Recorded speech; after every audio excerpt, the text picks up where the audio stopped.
Hello दोस्तों, मैं हूं सुजीत। स्वागत है आप सभी का एक बार फिर से आपके अपने YouTube channel GMEP with Sujeet Chaudhary में। तो दोस्तों, डॉक्टर राम मनोहर लोहिया आयुर्विज्ञान संस्थान लेकर आया है ग्रुप सी की पोस्टें। और दोस्तों, इसमें ढेर सारे वैकेंसीज निकले हुए हैं अलग अलग पोस्ट की। तो जल्दी से भर दीजिएगा इस फॉर्म को। और इसको फॉर्म को जो है भरने के लिए आपको जो है यूज़ करना है www.drrmlims.ac.in वेबसाइट का। इसको भरने के लिए दोस्तों आपको 1 महीने का टाइम दिया जाएगा। और ये भरना कब से स्टार्ट हो रहा है, तो ये मार्च के लास्ट वीक में ही भरना स्टार्ट हो जाएगा। तो आप जो है वेबसाइट पे चेक करते रहिएगा। और दोस्तों, कोई भी आपको सहायता चाहिए हो तो ये नंबर दिया हुआ है और ये क्या दिया हुआ है, ईमेल दिया हुआ है, ईमेल एड्रेस, तो आप इससे पता कर सकते हैं। इसके बाद दोस्तों बढ़ते हैं आगे। तो आवेदन पत्र भरने की प्रक्रिया क्या है, तो 5 स्टेप में है दोस्तों। सबसे पहला तो अभ्यर्थी का रजिस्ट्रेशन, दूसरा फॉर्म के शेष विवरण का भरा जाना, तीसरा uploads photo signature and other documents, चौथा फीस का भुगतान तथा एप्लीकेशन फॉर्म सबमिशन, और पांचवा प्रिंट एप्लीकेशन फॉर्म। तो दोस्तों, इस तरह से 5 स्टेप में आप फॉर्म को फिल करेंगे। ठीक है। अब बात करते हैं दोस्तों इम्पोर्टेंट चीज़ क्या क्या। तो name of post, number of vacancies and details क्या है। एडवर्टीजमेंट नंबर क्या है 50, जिसमें क्या है junior medical lab technologist. Total vacancy दोस्तों कितनी है, टोटल वैकेंसी है 11, जिसमें कि 5 अनरिजर्व की है, 3 SC की हैं, 2 OBC की हैं और 1 EWS की है। ठीक है दोस्तों। नेक्स्ट है OT असिस्टेंट, जो कि है OT एरिया का। इसमें कितनी पोस्टें हैं दोस्तों, इसमें टोटल 25 पोस्टें हैं, जिसमें कि 11 अनरिजर्व, 5 SC, 7 OBC और 2 EWS की है। नेक्स्ट है दोस्तों OT असिस्टेंट की किसकी, ICU एरिया की। तो इसमें भी टोटल 25 पोस्टें हैं, 11 अनरिजर्व की पोस्ट है, 4 SC की, 1 ST की, OBC की 6 और EWS की 3 है। नेक्स्ट है दोस्तों OT असिस्टेंट की, जो कि है इंटरवेंशनल एरिया की। टोटल वैकेंसी है दोस्तों 10, 4 UR, 2 SC, 3 OBC और 1 EWS की। नेक्स्ट है दोस्तों टेक्नीशियन डायलिसिस, डायलिसिस टेक्नीशियन की, जिसमें कि 10 पोस्टें हैं टोटल, इसमें कि 4 अनरिजर्व, 2 SC, 3 OBC और 1 EWS की है। नेक्स्ट है दोस्तों न्यूक्लियर मेडिकल टेक्नोलॉजिस्ट की, जिसमें कि टोटल वैकेंसी है 4, 2 अनरिजर्व, 1 SC, 1 OBC की। नेक्स्ट है दोस्तों junior medical record officer, total vacancy है 4, 1 अनरिजर्व, 1 SC, 1 OBC और 1 EWS की। नेक्स्ट है दोस्तों डेंटल टेक्नीशियन ग्रेड 2, लेवल 4 है, जिसमें टोटल वैकेंसी 3 है, 1 अनरिजर्व, 1 SC और 1 OBC की। नेक्स्ट है दोस्तों CSSD असिस्टेंट की पोस्ट, टोटल वैकेंसी है 6, जिसमें कि 4 अनरिजर्व की, 1 SC की और 1 EWS की पोस्ट है।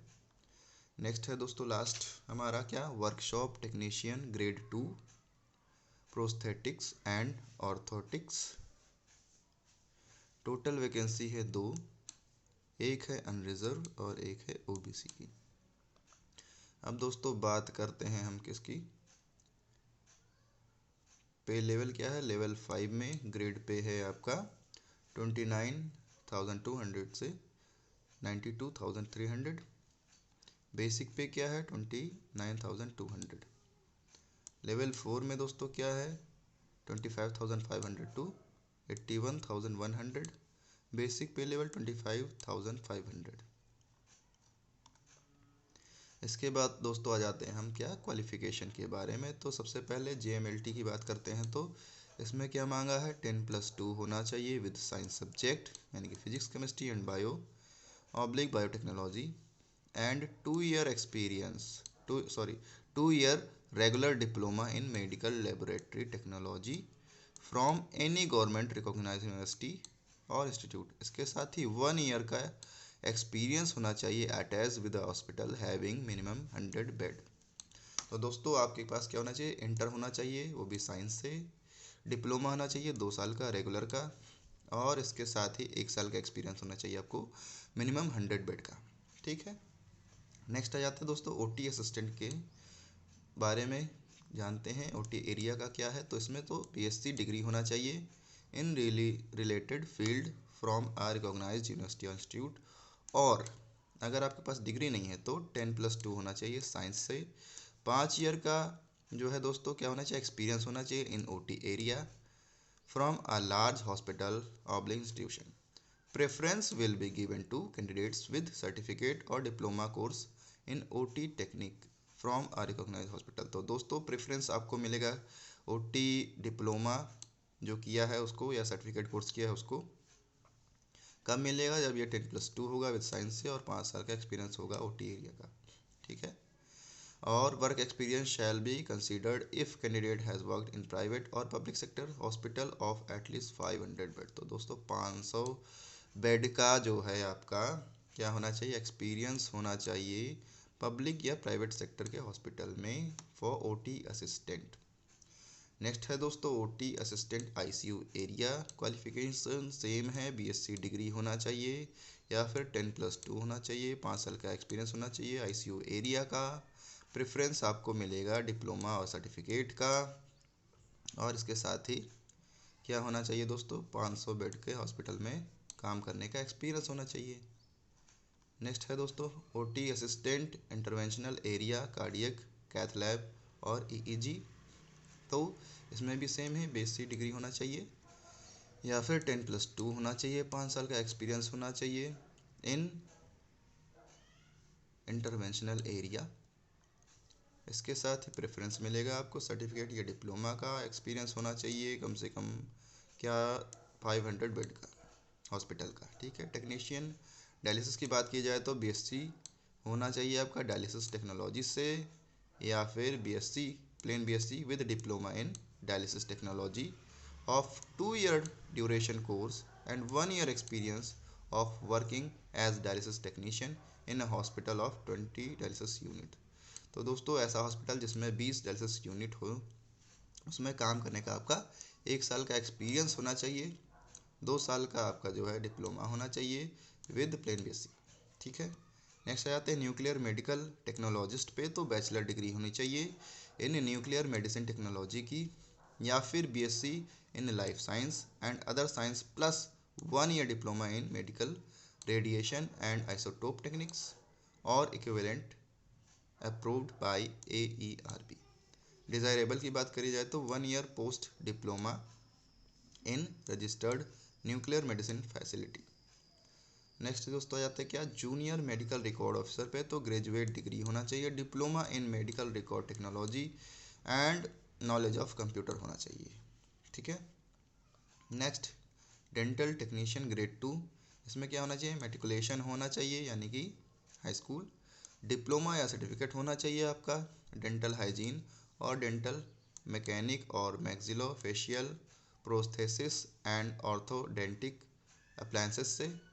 तीसरा क्या है, रजिस्टर्ड होना चाहिए as a dental hygienist oblique dental mechanic with dental council of India से। डिज़ायरेबल में क्या मांगेगा, experience in a dental department of a hospital for 1 year, minimum 2 year duration होना चाहिए। नेक्स्ट दोस्तों CSSD असिस्टेंट की बात की जाए तो 10+2 with in science with diploma in CSSD failing which 3 year experience in CSSD in large teaching hospital, minimum 2 year duration। Workshop technician, इसमें क्या होना चाहिए दोस्तों, 10+2 होना चाहिए प्लस ITI और इक्विवेलेंट सर्टिफिकेट होना चाहिए, 1 ईयर ड्यूरेशन का। In industrial shoe making, leather work and moulding preferably with specialization in surgical shoes and leather molding from a recognized institute। दूसरा क्या है, 2 ईयर एक्सपीरियंस होना चाहिए in the trade, preferably in prosthetics and orthotic workshop का, या फिर 10+2 होना चाहिए, ITI होना चाहिए, certificate in tailoring or sewing from a recognised institute.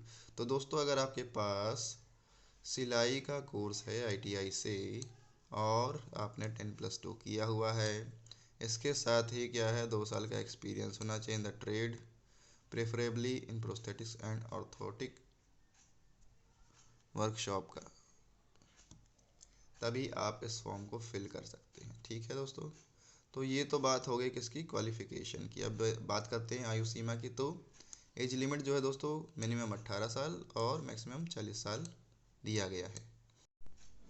बात करते हैं दोस्तों अब एग्ज़ाम पैटर्न पे। तो कैसा आने वाला एग्ज़ाम, तो सबसे पहले तो आपका क्या होने वाला है, कॉमन रिक्रूटमेंट टेस्ट होगा जो कि होगा कंप्यूटर बेस्ड। बाइलिंगुअल होंगे एग्ज़ाम दोस्तों आपके, यानी कि हिंदी और इंग्लिश दोनों में ही लैंग्वेज में आपको देखने को मिलेंगे क्वेश्चन। 100 मार्क्स के होंगे, 100 क्वेश्चन होंगे, 2 घंटे का आपको टाइम दिया जाएगा और 60 क्वेश्चन आपके सब्जेक्ट से रिलेटेड होंगे, 10 क्वेश्चन आपके general English, 10 general knowledge, 10 reasoning और 10 आपका मैथमेटिकल एप्टीट्यूड होगा। निगेटिव मार्किंग की बात की जाए तो दोस्तों 0.25 यानी कि 1/4 आपका जो है निगेटिव मार्किंग होगा। और क्वालिफिकेशन मार्क्स की बात की जाए तो EWS रिजर्व की जो है 50% एंड दोस्तों SC ST OBC physical handicap 40% जो कि डिसाइड किया जाएगा। ये था आज की वीडियो में। वीडियो अच्छी लगी हो, हेल्पफुल लगी हो तो वीडियो को लाइक करना मत भूलिएगा, चैनल को सब्सक्राइब करना मत भूलिएगा और दोस्तों कोई क्वेरी हो तो कमेंट बॉक्स में कमेंट कर सकते हैं। Thank you so much for watching this video.